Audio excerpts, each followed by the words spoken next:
அனைவருக்கும் வணக்கம். Python டுட்டோரியலுக்கு eGovernance HelpDesk channel வழியாக உங்களை வரவேற்கிறோம். போன வீடியோவில் நாம் பைத்தான் வேரியபிள்னா என்ன, வேரியபிளை எப்படி டிக்ளேர் பண்ணணும், அதோட மெமரி ஸ்டாக் எப்படி இருக்கும், அது ஏன் இம்யூட்டபிள் டைப், வேரியபிள் டிக்ளரேஷனுக்கான பேசிக் ரூல்ஸ், இதை என்ன நம்ம போன வீடியோவில் பார்த்தோம். இன்னைக்கு பைத்தான் ஸ்டேட்மெண்ட்ஸை பற்றி விரிவாக பார்ப்போம் வாங்க. முதல்ல கன்சோலில் உங்கள் அவுட்புட்டை பிரிண்ட் பண்ணுறதுக்கு யூஸ் பண்ணுற பிரிண்ட் ஸ்டேட்மெண்ட்டை பற்றி பார்ப்போம். பிரிண்ட் ஸ்டேட்மெண்ட்டுக்கு நீங்கள் பாஸ் பண்ணுற வேல்யூவை கன்சோலில் அவுட்புட்டாக டிஸ்பிளே பண்ணோம். எக்ஸாம்பிளுக்கு ஹலோ வேர்ல்டுங்கிற ஸ்ட்ரிங்கை பிரிண்ட் ஸ்டேட்மெண்ட்டுக்கு பாஸ் பண்ணுற நினைக்கிறேன், அதை கன்சோல்ல டிஸ்பிளே பண்ணோம். ஸோ பிரிண்ட் ஸ்டேட்மெண்ட்டுக்கு நீங்க பாஸ் பண்ற ஸ்ட்ரிங்கோ இன்டிஜரோ அல்லது ஃபைல அதை ப்ராசஸ் பண்ணி அதை கன்சோல்ல டிஸ்பிளே பண்ணோம். அதே போல பிரிண்ட் ஸ்டேட்மெண்ட்டுக்கு எனி நம்பர் ஆஃப் ஆர்குமெண்ட்டை வேல்யூவை பாஸ் பண்ண முடியும். இது வரைக்கும் உங்க வேல்யூவை எப்படி கன்சோல்ல பிரிண்ட் பண்றதுன்னு பார்த்தோம். இப்போ கன்சோல்ல இருந்து யூசர் கோடுக்கு இன்புட்டை எப்படி ரீட் பண்றதுன்னு பார்ப்போம்.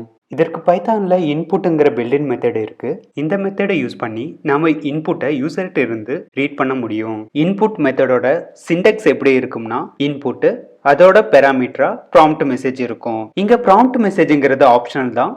ப்ராம்ப்ட் மெசேஜ்ங்கிறது ஷார்ட்டாக சொல்லணும்னா, எதற்கு இந்த இன்புட்டை வாங்குறோம்ங்கிறது யூசருக்கு சொல்ற மெசேஜ் தான் ப்ராம்ப்ட் மெசேஜ். நம்மள என்டர் யுவர் நேம் அப்படிங்கிற இன்புட் ப்ராம்ப்ட்டுக்கு நம்ம நேமை கொடுக்குறோம். அடுத்தது கமெண்ட்ஸ்னா என்னன்னு பார்ப்போம். நம்ம எழுதுற ப்ரோக்ராம் கோடு கண்டிப்பா மற்றவருக்கு புரியுற மாதிரி இருக்கணும். நம்ம டிக்ளேர் பண்ற வேரியபிள் நேமா இருக்கட்டும், ஃபங்க்ஷன் நேமா இருக்கட்டும், அல்லது கிளாஸ் நேமா கூட இருக்கலாம், அது கண்டிப்பா மற்றவங்களுக்கு எளிதா புரியுற மாதிரி இருக்கணும். ஆனா வேரியபிள் நேம் எதற்குன்னு டிஸ்கிரிப்ஷனா கொடுத்தா நல்லா இருக்கும். இதுக்கு தான் மற்ற லாங்குவேஜும் போல கமெண்ட்ஸ் கான்செப்ட் இருக்குது. கமெண்ட்ஸ் ஆனது சிங்கிள் லைனாக இருக்கலாம் அல்லது மல்டிபிள் லைன்ஸாகவும் இருக்கலாம். மேலும் ஒன்றுக்கு மேற்பட்ட வரிகளில் டாக்குமெண்டேஷன் டைப்பாகவும் இருக்கலாம். சிங்கிள் லைன் கமெண்ட் ஹேஷ்டேக்கோட ஸ்டார்ட் ஆகும். இப்படி இருக்க கமெண்ட் வந்து பைத்தான் இன்டர்பிரேட்டர் எக்ஸிகியூஷனுக்கு எடுத்துக்காது. எக்ஸாம்பிளுக்கு ஆப்ரண்ட் 1 ஆப்ரண்ட் 2ங்கிற 2 ஆப்ரண்ட் இருக்குது. ஹேவிங் 2 வேல்யூஸ்ன்னு சொல்லியிருக்கேன். இங்க அடுத்தது வந்து நான் அதை பிரிண்ட் பண்ண போறேன். ஸோ இங்க நான் பிரிண்ட் பண்றேன் அப்படிங்கிறத நான் ஒரு மெசேஜா சொல்லியிருக்கேன். பைத்தான் இன்டர்பிரேட்டர் எக்ஸிகியூஷன் டைம்ல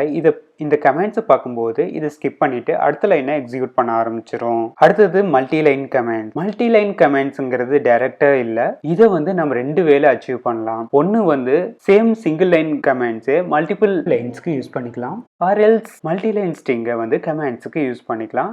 அப்படி மல்டி லைன் ஸ்ட்ரிங்கை யூஸ் பண்ணும்போது அது கேர்ஃபுல்லா யூஸ் பண்ணணும். அதாவது ஃபங்க்ஷன் டெஃபினேஷன் கீழே அதை வந்து நம்ம யூஸ் பண்ணக்கூடாது. அப்படி யூஸ் பண்ணியிருந்தா அது டாக் ஸ்ட்ரிங் டைப்பை எடுத்துக்கும். ஸோ இதை வந்து நமக்கு கேர்ஃபுல்லா ஹேண்டில் பண்ணணும். டாக் ஸ்ட்ரிங் என்பது ஒரு ஃபங்க்ஷனை பற்றிய டாக்குமெண்டேஷன் தாங்க. அதாவது என்னென்ன இன்புட்டு, என்னென்ன பெராமீட்டர், இதுன்னு சொல்றது தான் டாக் ஸ்ட்ரிங். இன்னைக்கு பார்க்குற எக்ஸாம்பிள் ப்ரோக்ராமில் ஒரு பர்சனோட நேம் அண்ட் ஏஜை கன்சோல்ல இருந்து இன்புட்டாக வாங்கிக்கிறேன். இதுக்கு இன்புட் அண்ட் பிரிண்ட் ஸ்டேட்மெண்ட்டை யூஸ் பண்ணியிருக்கேன். Single line comment and multiple line கமெண்ட்ஸை யூஸ் பண்ணியிருக்கேன்.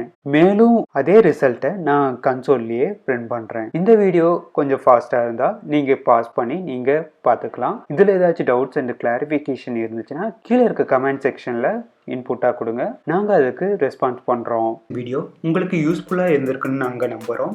மேலும் இது போன்ற பல பயனுள்ள வீடியோக்களை எடுத்து வருவதற்கு உங்கள் ஆதரவு எங்களுக்கும் கண்டிப்பாக தேவைப்படுகிறது. எனவே eGovernance HelpDesk சேனலை இதுவரை சப்ஸ்கிரைப் செய்யாதவர்கள் தயவு செய்து சப்ஸ்கிரைப் பட்டனை அழுத்தவும். புதிய வீடியோக்கான நோட்டிபிகேஷன்களை உடனுக்குடன் தெரிந்து கொள்ள பெல் ஐக்கனை கிளிக் செய்யவும். மேலும் இந்த வீடியோ உங்களுக்கு பிடித்துள்ளது என்றால் லைக் பட்டனை கிளிக் செய்யவும்.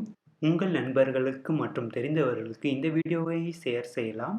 கொஸ்டின்ஸ், குறைகள் இதுபோன்று ஏதேனும் இருந்தால் கீழே உள்ள கமெண்ட் செக்ஷனில் பதிவு செய்யவும். அதற்கு நாங்கள் தேவையான பதில்களை உங்களுக்கு வழங்க நாங்கள் காத்து இருக்கிறோம். மற்ற சோசியல் மீடியாக்களையும் நாங்கள் இருக்கங்க. ஸோ அங்கேயும் நீங்கள் எங்களை ஃபாலோ பண்ணிக்கலாம்.